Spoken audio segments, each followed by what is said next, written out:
Beberapa jam setelah Israel melancarkan salah satu serangan udara paling agresif terhadap situs strategis di Iran, dunia bertanya-tanya, bagaimana Teheran akan merespons? Tak butuh waktu lama untuk mendapatkan jawabannya. Malam itu, sistem pertahanan udara Israel dipaksa bekerja melampaui batas kemampuannya. Dari barat Iran, ratusan rudal dan drone diluncurkan secara bersamaan menuju jantung wilayah Israel. Tel Aviv, kota yang selama ini dianggap simbol kekuatan ekonomi dan stabilitas, menjadi salah satu target utama. Yang mengejutkan, bukan hanya jumlah proyektil yang ditembakkan, tetapi juga kecepatan dan skala koordinasi serangannya. Sinyal radar penuh hanya dalam hitungan menit. Ribuan warga sipil bergegas menuju tempat perlindungan. Apa yang terjadi malam itu tidak sekadar mengguncang Israel, tetapi juga mengirim pesan tajam ke dunia. Konflik ini telah memasuki babak baru.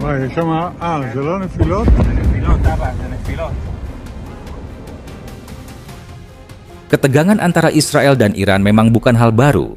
Namun, eskalasi terbaru bermula ketika Israel dengan dukungan diam-diam dari Amerika Serikat dan sekutunya meluncurkan operasi udara ke sejumlah wilayah di Iran. Fasilitas nuklir, markas militer, dan pusat komunikasi strategis menjadi sasaran. Sejumlah ilmuwan dan pejabat Iran dikabarkan turut menjadi korban. Alasan yang dikemukakan, Iran diduga mempercepat pengembangan senjata nuklir. Tapi sampai saat serangan diluncurkan, tidak ada bukti konkret. Bahkan, IAEA, Badan Nuklir Dunia, belum mengeluarkan pernyataan resmi tentang pelanggaran serius yang dilakukan Iran. Dengan kata lain, tuduhan ini tidak berdiri di atas landasan yang kuat. Banyak pengamat menyebut langkah Israel ini sebagai bentuk provokasi sepihak dan bukan upaya pencegahan. Serangan ini dilakukan tanpa persetujuan komunitas internasional. Teheran pun menyebutnya sebagai agresi terbuka dan membalasnya adalah hak mereka untuk mempertahankan kedaulatan.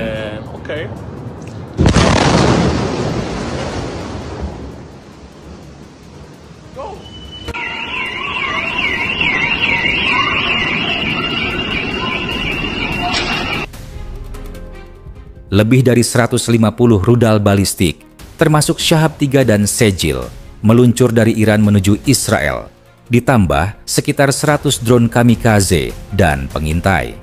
Semua diarahkan ke berbagai target strategis, Tel Aviv, Yerusalem, pangkalan militer Negev, dan infrastruktur di Ashdod dan Be'er Sheva. Menurut laporan sementara dari lapangan, puluhan rudal berhasil menembus pertahanan Iron Dome dan menghantam beberapa kota. Di Tel Aviv, asap mengepul dari kawasan industri dan ledakan terdengar berulang di distrik selatan kota. Sirene meraung tanpa henti. Warga berlarian menuju bunker. Di kota Ashkelon dan Netivot, sejumlah bangunan hancur. Api membakar area permukiman. Ambulans dan tim penyelamat berseliweran di jalanan. Sementara itu, di Yerusalem, dentuman beruntun dan cahaya terang di langit malam menunjukkan betapa intensnya pertempuran di udara. Meskipun sebagian besar proyektil berhasil dicegat, volume serangan yang sangat besar dan simultan membuat sistem pertahanan kewalahan. Pihak militer Israel sendiri mengakui ini adalah salah satu serangan paling kompleks dan terkoordinasi yang pernah mereka alami.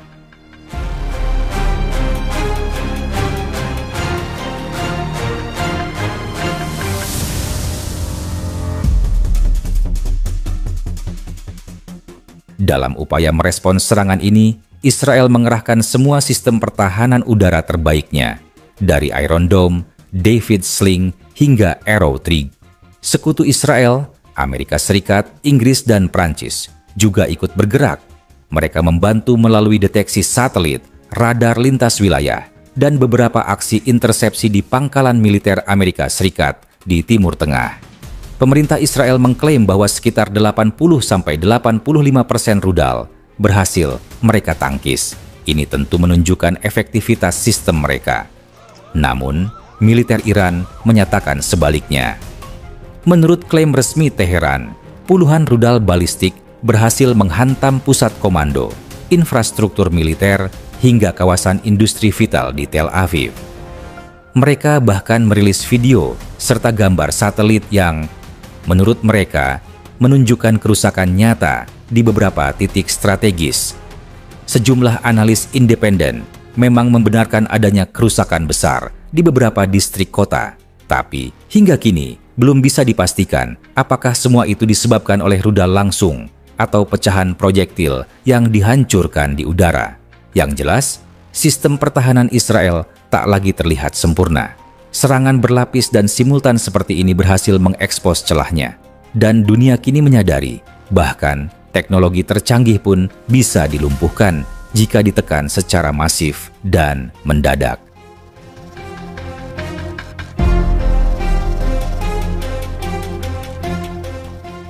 Dewan Keamanan PBB segera menggelar sidang darurat. Amerika Serikat mendesak Israel untuk tidak melakukan pembalasan berlebihan, tapi tetap menegaskan bahwa mereka mendukung hak Israel untuk membela diri. Di sisi lain, Rusia dan China menyerukan penghentian kekerasan segera. Negara-negara Teluk seperti Qatar dan Uni Emirat Arab juga menyatakan kekhawatiran atas potensi perluasan konflik ke kawasan mereka. Presiden Amerika Serikat mengadakan rapat darurat dengan kepala intelijen dan militer. Sementara itu, organisasi kemanusiaan mulai bersiap menghadapi potensi krisis pengungsi baru jika perang ini berkembang lebih luas. Serangan ini membuktikan satu hal penting.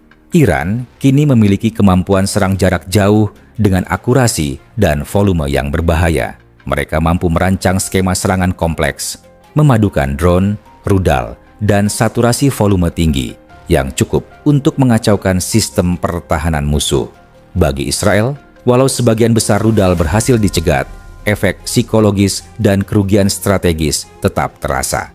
Dan ke depan, tekanan tidak hanya datang dari Iran, tetapi bisa juga dari Hizbullah di utara atau kelompok proksi Iran lainnya di Irak dan Suriah. Dengan kata lain, perang asimetris berteknologi tinggi sudah dimulai.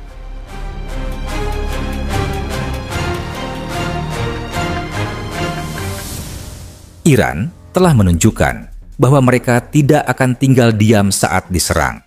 Dan Israel kini harus memutuskan apakah akan membalas lebih keras atau menarik diri ke jalur diplomasi.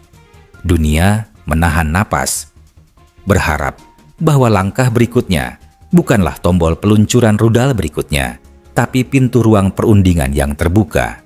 Namun, di Timur Tengah, seperti yang sudah sering terjadi, harapan akan perdamaian terlalu sering bergantung pada siapa yang paling terakhir menembak.